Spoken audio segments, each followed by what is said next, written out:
This is a video for connecting the DIY Guy 999 soundboard when configured for the EC550 excavator. So looking at the board here, we have the ESP32 chip under this protective case, and the rest of the board around it also in the case. And the first thing we're going to do is we're going to connect the battery. The battery connections, which is a 2S or 3S battery, power the amplifier and the speakers.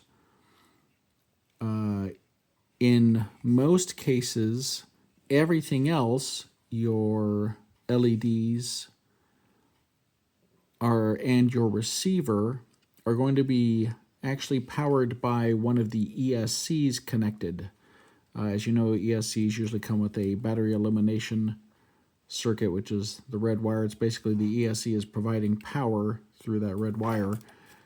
And so ESCs plugged into here would then provide that same power to the receiver and to the LEDs. If you don't want that, or if you don't have ESCs connected, there's a jumper right there that you would place across those two pins, and that would allow the battery to power everything. But you don't want to do that if you also have ESCs providing power as well. So the best way to go is to do with what he generally recommends, which is to have the ESCs that are plugged in, if you have ESCs plugged in, to provide the power that they're supposed to. Now, if you have seen many of Bernie's videos, Bernie222, who makes many construction vehicles, he often recommends that when you're plugging multiple things into the receiver, multiple ESCs into the receiver, that you only allow one of them to provide power.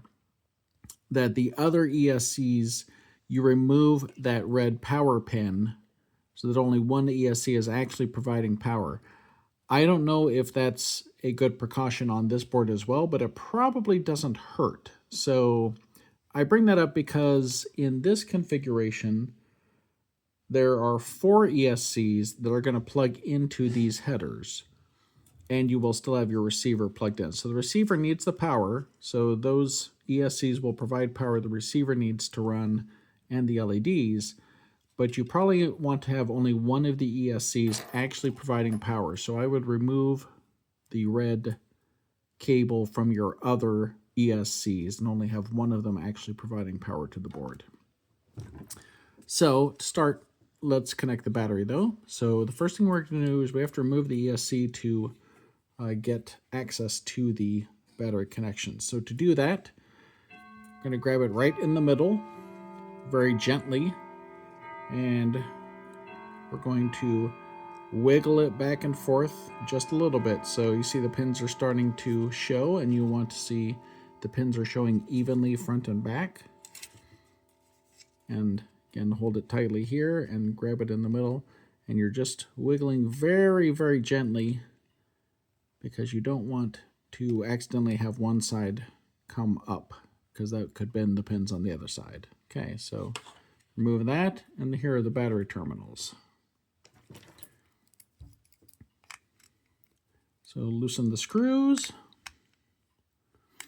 Okay, we'll put the positive in first.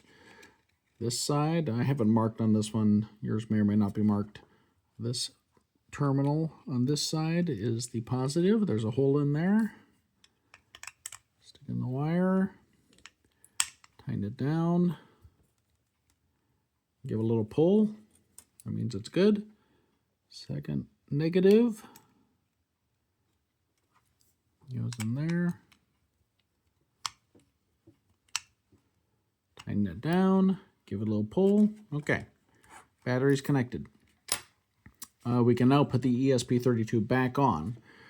To do that, we are going to simply place it on top of the holes where the pins go.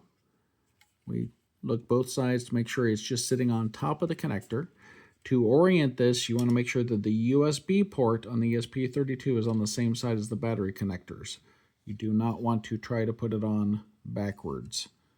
It will not go well. So just set it on top of the connectors. And then a little bit like you pried it off, you're going to just very gently push in, and you'll feel kind of when they seat, and they are now all in the terminals. So we're going to gently press on both sides all the way down till it can't go any further. And that's what you should see. Okay, so that's back in now. The second thing we're going to connect is the receiver. So your receiver connection on the top, see there, this doesn't focus well. This is your iBus connection. Those 3 pins there. It's signal, power, and ground. So the far one on the right is signal. In this case, it's a brown wire for me. That goes to this terminal right here. You can see the white pin is going to be your signal. Red pin, your power, which is the middle one. And the black pin, your ground. Okay. Oh, wow. I apparently didn't give it a good enough tug. My battery ground has come off, so I'm going to, again, remove the ESP32 gently.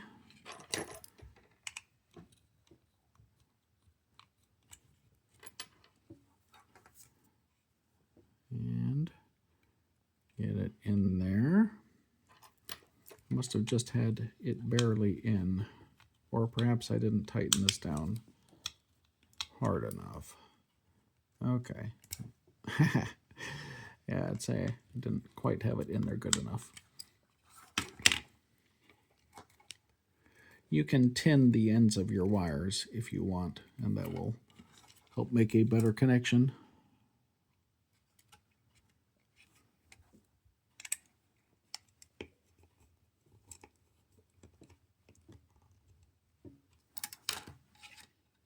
Okay, that should be better. So again, orient the USB towards the battery side, feel that it's sitting in the pins, both sides, and then just gently press down until I can't go any further.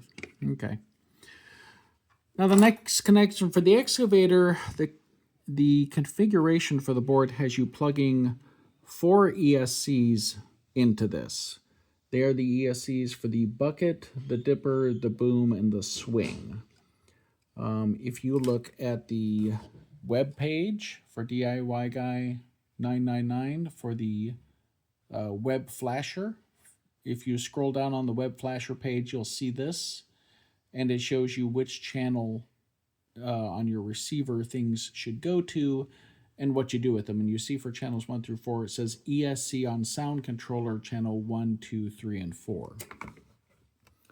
So if you look on this, you see there, this is channel 1, 2, 3, 4, and there's actually 2 connections for ESCs for each channel.